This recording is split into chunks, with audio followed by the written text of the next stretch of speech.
Oi, gente, namastê! Seja bem-vindo ao Gayatri Astrologia Védica ou então ao Gora Astrologia Védica, onde eu faço consultas de mapa para te ajudar a enxergar, ter um panorama, né, dos seus padrões, da sua história, como ela está se desenrolando de acordo com o tempo, e também agora a Astrologia Védica, que é assim, né, eu falo que eu tenho muito carinho. Principalmente eu vejo os alunos crescendo, perguntando, e o objetivo principal da Agora Astrologia Védica é ensinar o aluno, através da Astrologia Védica, ter ferramentas para fazer a sua autobiografia. Então, à luz da Astrologia Védica, eu me conheço melhor, eu me entendo melhor, eu entendo os meus padrões e, obviamente, você pode amplificar isso para qualquer mapa de outra pessoa que você desejar tá trabalhando, né, em cima dele. E a boa notícia é que é uma comunidade online onde a gente tem aulas live, eu faço também bate-papo individual para ver como que tá o processo, e tem aulas gravadas, já tem acho que mais de 18, 20 aulas lá, tudo bem organizadinho e, né, indo no processo. E a comunidade abre agora na segunda-feira com o Navaratri, com a celebração das 9 noites da deusa. Bom, muito bem, vamos começar falando então. Se quiser mais informações, tem link aqui no YouTube, tem link no Instagram, tem link em tudo quanto é lugar no site. E eu espero que, se você tiver interesse, quiser conversar mais, só basta me escrever que a gente pode bater um papo sobre. Bom, gente, hoje eu vim falar para um momento muito interessante que a gente está passando. Então, para quem já vem acompanhando, já viu algum vídeo das coisas que eu estava falando, seja no Insta ou então aqui no YouTube, o comentário é que a gente está saindo, a gente está vindo. Hoje é o último dia das 15 noites, né, do tempo do Pitru Paksha, ou seja, desse período da energia dos ancestrais. Esse período finaliza com uma lua nova que tá acontecendo. Então, a gente tá vindo de um processo que remete muito ao passado. O mais interessante disso, e aí eu vou falar da minha experiência pessoal, e logicamente que dependendo de como, né, todo o seu mapa é arquitetado, harmonizado, e ele se apresenta, você vai sempre sentir os trânsitos de uma forma mais densa, mais profunda ou mais tranquila, né? Porque isso vai depender muito da sua configuração astrológica. Então, o que acontece? Foi interessante, recentemente eu achei um bom médico ayurvédico aqui. Para quem não sabe, eu moro na Índia, e o norte é onde eu moro, no norte da Índia, o Ayurveda, né, os Vedas, a tradição védica, todos esses estudos têm a sua origem mais para o sul e redondezas por lá. Então, no norte, né, eu moro no norte, não que não exista, mas a tradição não é tão forte. Então, eu já vinha procurando um médico ayurvédico já há um certo tempo, e o mais legal é que a gente acha isso tudo no mapa, é impressionante, eu fico assim, né, eu falo que é lindo ver o processo. Bom, mas enfim, então eu tava procurando um médico ayurvédico, a gente tem muitos médicos ayurvédicos aqui no norte, não significa que eles não sejam bons, mas como aqui não é a tradição ayurveda, não é a tradição aqui tão forte, né, então a gente teve um pouco mais de cuidado, teve olhar com calma, né, e para quem não conhece, a Ayurveda é um dos braços dos Vedas, assim como a astrologia védica é um dos braços dos Vedas, o yoga é um braço dos Vedas, né, eles vieram, né, esses conhecimentos nasceram, o Mantra Shastra é um braço dos Vedas, né, o Vedanta é um braço dos Vedas, a astrologia védica é um braço dos Vedas, então dos Vedas todos esses conhecimentos nasceram.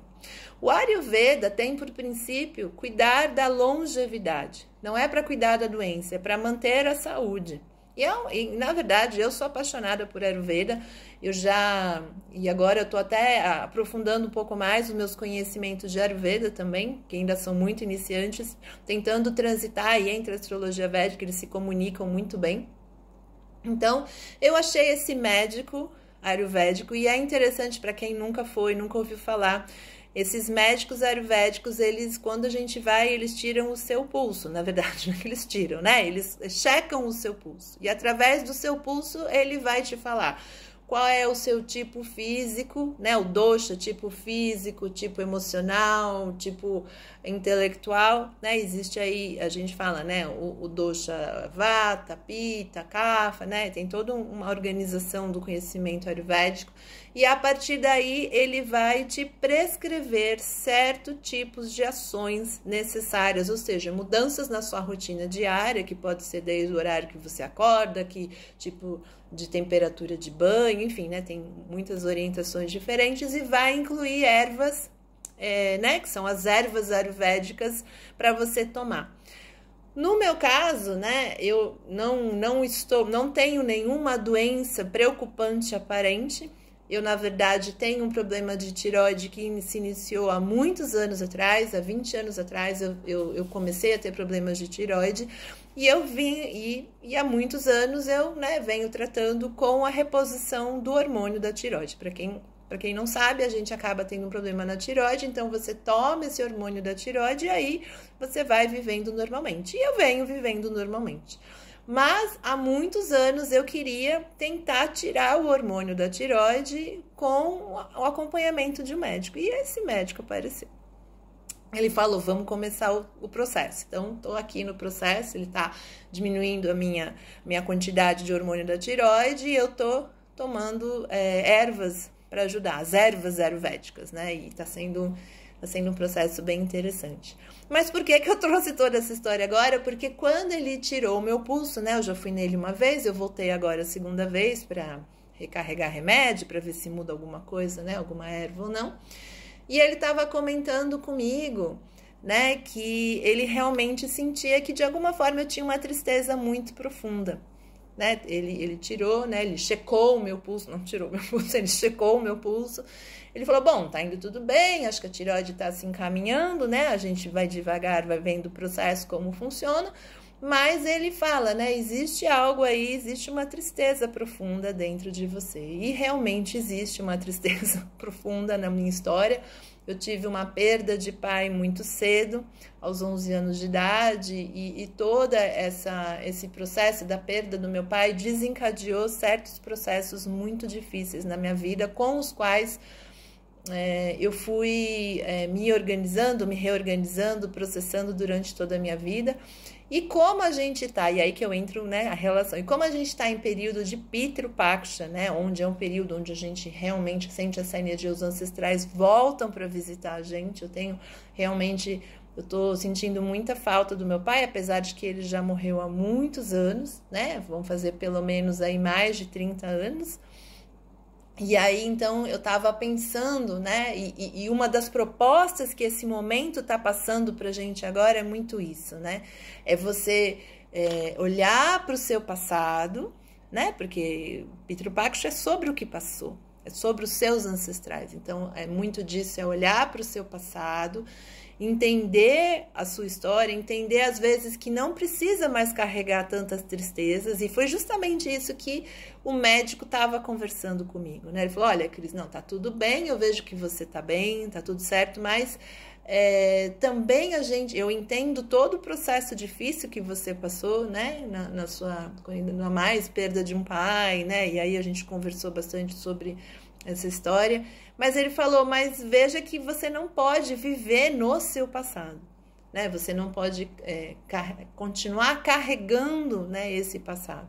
Eu confesso que eu já tive épocas onde eu carrego mais, onde eu carrego menos, mas de alguma forma eu sempre carrego. Então tem épocas onde a dor é menos, tem época onde a dor é mais, tem épocas que parece que não dá nem para respirar direito e tem épocas que tudo vai que vai, né? Por conta de toda essa história que realmente mudou muito a minha vida com a perda do meu pai.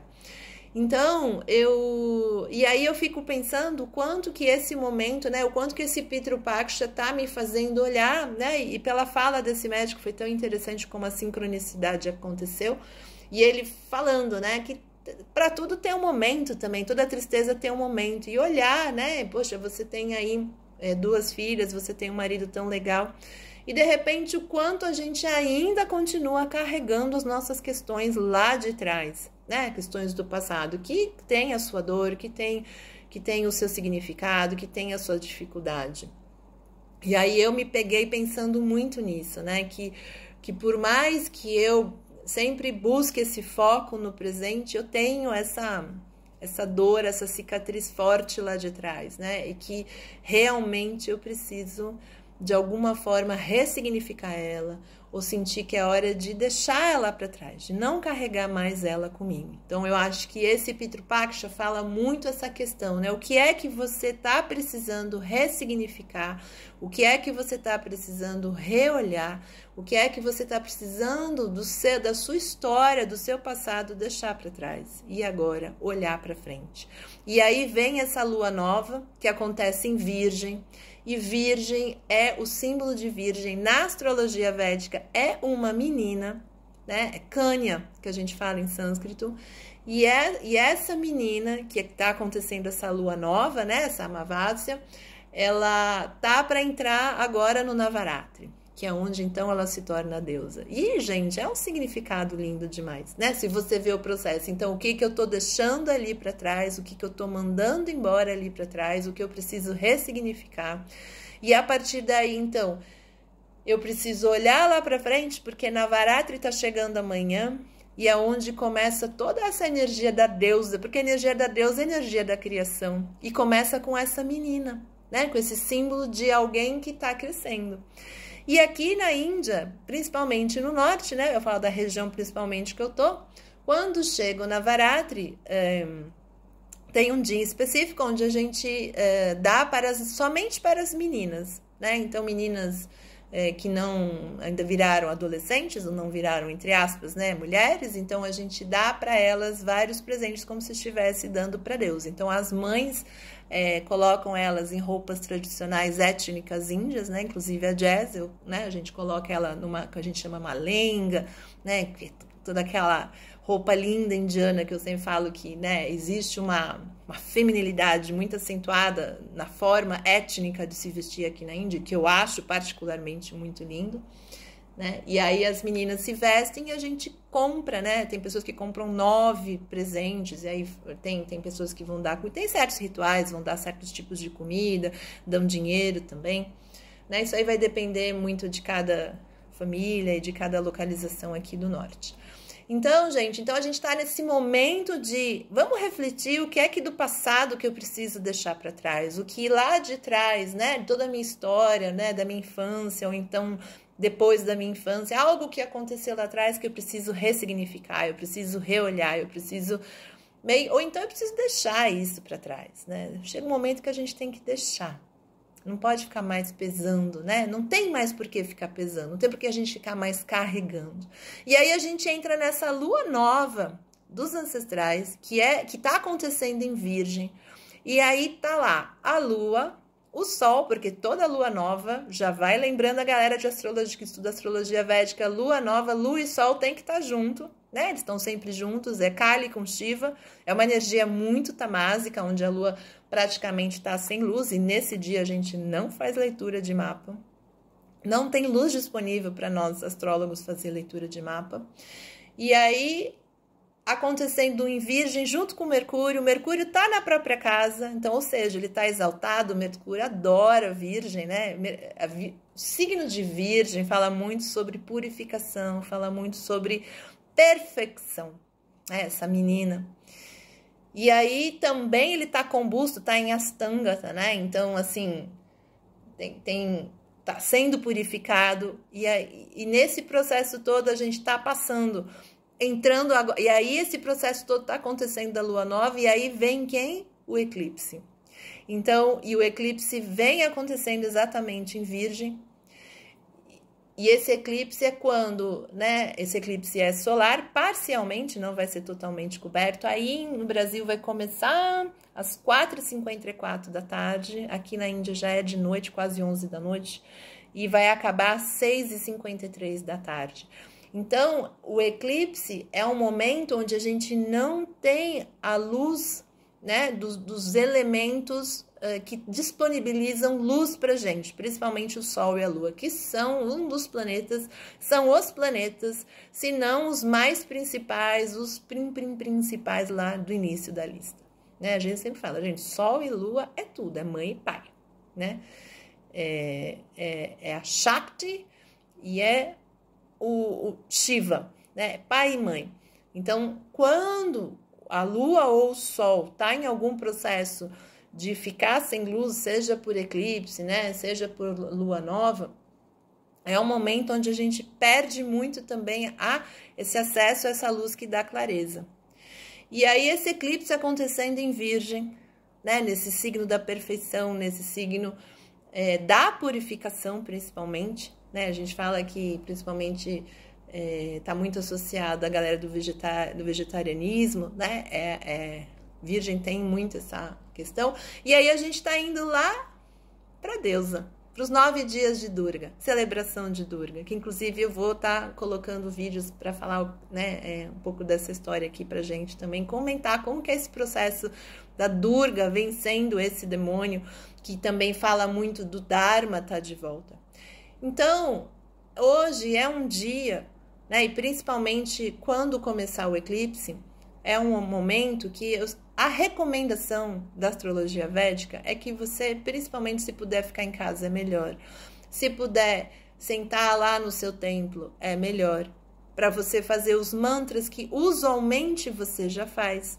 E fazer mantras de proteção, como a gente está falando de um eclipse solar, mantras para Shiva, como Mrityunjaya mantra, Om Trayambakam Yajamahe Sugandhim Pushtivardhanam, né? Esse mantra para Shiva, ou de repente um mantra usual que você faz para Shiva. Eu também sempre gosto muito do mantra para Narasimha, eu vivo colocando link aqui diversos. Se você for lá no YouTube e ver qualquer vídeo do eclipse, vai ter o mantra de Vishnu de Narasimha, né? Narasimha, ele tem essa energia de proteger a gente. Por quê, gente? Porque quando tem eclipse, para vocês terem uma ideia, se fecham os templos aqui na Índia. Nenhum templo fica aberto. Por quê? Porque os elementos de luz lá no céu estão passando por problema. Então, desestabiliza. Nossa, tá difícil hoje. Desestabiliza, né, toda essa energia que nos ajuda, essa energia de luz, né? A luz que a lua nos ajuda, o sol. Então, basicamente, a gente está fazendo toda uma transição entre o que a gente vive no passado e de repente é o momento mesmo de fazer essa reflexão sobre esse passado, né? E eu, quando esse médico falou muito comigo, né? E eu achei interessante porque eu não, né? Durante a consulta eu nunca mencionei nada, né? Então, assim, eu falo que essa prática de astrólogos védicos, de médicos ayurvédicos e mantra shastra, e a galera do yoga também, né? Então, tem essa sensibilidade, né? Esse divino lá na história. E, obviamente, muita prática e muita experiência, né? Ninguém consegue chegar numa habilidade dessa do nada. Então, ele comentando sobre essa tristeza e eu pensando o quanto é necessário, né? Acho que talvez seja o momento agora de eu deixar essa tristeza tão triste que eu carrego há tantos anos, e que eu aprendi a lidar com ela, e obviamente eu venho sempre buscando ir para um lugar melhor, né? Tentando não fazer disso a minha realidade, mas eu confesso que vira e mexe sempre tem uma dorzinha ali. Então ele falou, nossa, né? Realmente tem que chegar um momento na vida da gente que, por mais doído que tenha sido, por mais difícil que tenha sido, por mais traumático que tenha sido, a gente tem que realmente seguir em frente. Então vamos seguir em frente. Né, tá na hora. Então, recomendo a você, nesse eclipse, que tá, né, é um momento grande de ressignificar o seu passado, principalmente coisas difíceis para você. E aí vai vir o eclipse, que acontece em Virgem, nesse estado de, né, vamos nos purificar para nos preparar pro Navaratri. Que quando a gente vem com essa energia de Shakti, essa energia de Sarasvati, de Kali, né, de Lakshmi, que são energias tão importantes para todos nós, né, que cada uma atua em certas áreas, e eu vou estar trazendo aí informações para falar mais sobre isso. Então, durante esse eclipse, as recomendações que eu sempre passo habitualmente é: tome banho antes do eclipse, tome banho após o eclipse. Se possível, não tome água durante o período do eclipse. Se possível, jejue durante o eclipse, ou seja, não coma nada. Aí tem pessoas que conseguem fazer um jejum total, tem pessoas que de repente só vão comer frutas, né? Cada um sente o que é possível de ser feito. E a recomendação maior é que você sente e faça os seus mantras, né, habituais e os mantras de proteção, como mantras para Shiva hoje, Mrityunjaya. E também, obviamente, de repente, se você não faz mantras, fazer orações que habitualmente você faz, porque durante o eclipse a gente tem é como se a energia do mantra fosse multiplicada. Então, é como se você fizesse um Japamala, ou seja, 108 vezes daquele mantra fosse multiplicado por 3, por 10 vezes. Então, é um momento muito auspicioso para práticas espirituais, principalmente eclipse solar. E se você quiser entender cada vez mais sobre esse processo do eclipse, eu tenho lá vários vídeos no YouTube já que eu explico o que é um eclipse solar, o que é um eclipse lunar, qual é a diferença dos dois, mas de qualquer forma as recomendações são sempre as mesmas. Então, eu desejo a você que você possa hoje fazer uma boa reflexão sobre as suas histórias do passado, ou de repente as suas dificuldades do passado, os seus traumas do passado, e que aí você possa entrar nessa energia do eclipse, buscando achar esse momento de purificação, né, da onde você pode achar, de repente, uma coisa legal que você possa entrar com essa energia de limpeza, de purificação no seu processo e abraçar essa entrada de segunda-feira com os 9 dias da deusa Navaratri, onde a gente celebra no 10º dia, né, que é o dia da celebração da vitória, que é tão importante, é um ótimo dia para iniciar novos projetos, novas aprendizagens e inclusive eu estou abrindo a comunidade Gauri Astrologia Védica. Nessa comunidade onde eu ensino, ela vai abrir amanhã. Então, se você quiser vir estudar Astrologia Védica para aprender mais sobre você, a autobiografia, e obviamente depois você pode estar usando esses conhecimentos para estar aumentando, né, essa em outros mapas de outras pessoas. Então, gente, uma ótima finalização de período dos ancestrais, que a gente possa cada vez mais fazer as nossas pazes com o nosso passado, com as pessoas que nossas famílias, né, a nossa família que veio antes da gente, nossos pais, nossos avós, nossos bisavós, e que a gente também possa deixar para as futuras gerações boas condições espirituais, emocionais e físicas, materiais, que a gente entre aí nesse processo do eclipse com a proposta de se cuidar, de se purificar, de achar um lugar, né, onde a gente cada vez, né, chegue em algo melhor e abraçar com muito carinho essa entrada do Navaratri, que é uma época que eu gosto muito, a energia muda bastante aqui, né, a vibe, as pessoas, né, Navaratri, e aí começa a ficar tudo mais colorido, porque depois vai vir Diwali, né, então desejo a vocês aí uma ótima passagem e quem quiser entrar na Gauri, tá abrindo amanhã. Então a gente se vê aqui no YouTube. Quem puder, compartilha, subscribe, né, assina e divulga. Isso sempre ajuda, né, de alguma forma a divulgar, a me ajudar a divulgar e também ajuda a divulgar, acho que informações importantes que devem chegar de repente a pessoas que gostariam de ouvir sobre esse assunto. Dhanyavad.